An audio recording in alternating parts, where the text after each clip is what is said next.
Bismillahirrahmanirrahim. Assalamualaikum warahmatullahi wabarakatuh. Perkenalkan, nama saya Rusdi dengan NIM 2002-045-0009. Pada kesempatan kali ini saya akan menjelaskan proses dari sistem refrigerasi dan komponen-komponennya. Langsung saja. Di sini yang pertama, high pressure digunakan untuk memantau tiap tekanan udara serta gas yang berada dalam sebuah kompresor udara. Selanjutnya, kompresor.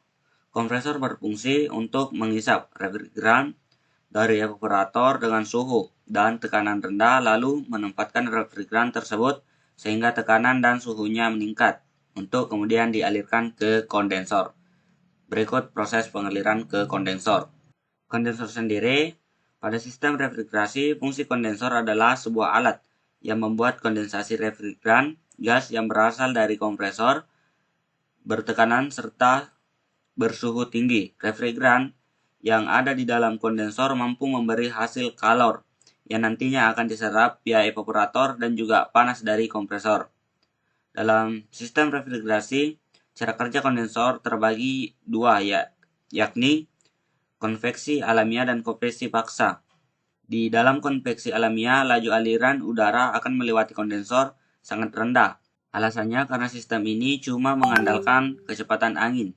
Konveksi paksa, cara kerjanya yang sama, tetapi pakai bantuan kipas angin dan atau sejenisnya.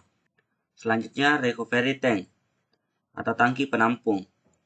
Sebelum refrigeran disirkulasikan ke evaporator melalui kutub ekspansi, refrigeran ditampung terlebih dahulu dalam recover. Refrigeran yang tertampung sudah berbentuk cairan, sehingga dalam keadaan tidak beroperasi, jumlah refrigeran yang dalam sistem dapat diketahui melalui gelas pendugah, gelas yang diberi skala. Dalam reservoir, kadang-kadang yang tertampung bukan hanya refrigeran cair, juga udara dan minyak pelumas untuk mencegah hal-hal yang tidak diinginkan. Recover dilengkapi dengan kutub pengaman, oil drain, dan equalizer yang dihubungkan dengan kondensor. Selanjutnya, filter dryer adalah suatu alat yang digunakan untuk menyerap kandungan air dan kotoran yang terkandung di dalam refrigeran pada instalasi mesin refrigerasi. Alat ini merupakan suatu tabung yang di dalamnya terdapat bahan pengering atau disens, saringan kotoran dan penahan agar bahan pengering tidak terbawa oleh aliran refrigeran yang dipasang pada kedua ujung tabung tersebut. Untuk mendapatkan bahan pengering dan tabung, maka pada salah satu bagian saringannya dipasang pegas. Selanjutnya, siglas digunakan sebagai indikator untuk mengetahui apakah refrigeran yang mengalir benar-benar berfasa cair dan menunjukkan jika ada uap air di dalam sistem. Selanjutnya, solenoid valve. Solenoid valve berfungsi untuk mengalirkan atau menyetop aliran refrigeran cair yang menuju ke evaporator. Selanjutnya, evaporator.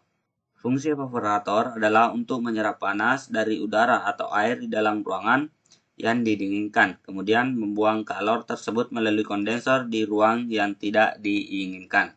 Selanjutnya, akumulator. Berfungsi sebagai alat penampung sementara refrigeran cair yang bertemperatur rendah, serta campuran minyak pelumas dari evaporator. Refrigeran masuk ke dalam akumulator, kemudian cairan refrigeran turun ke bawah, dan uap refrigeran naik ke atas, terus ke kompresor. Dan yang terakhir, low pressure.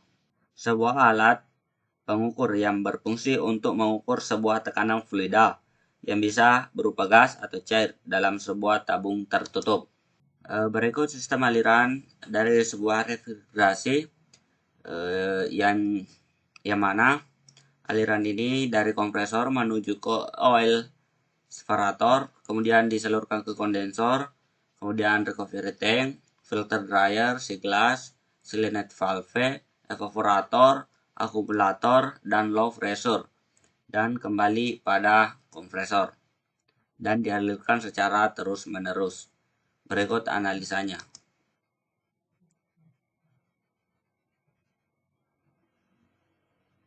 Mungkin itu saja yang sempat saya jelaskan mengenai sistem refrigerasi. Lebih dan kurangnya mohon dimaafkan. Wabillahi taufiq wal hidayat.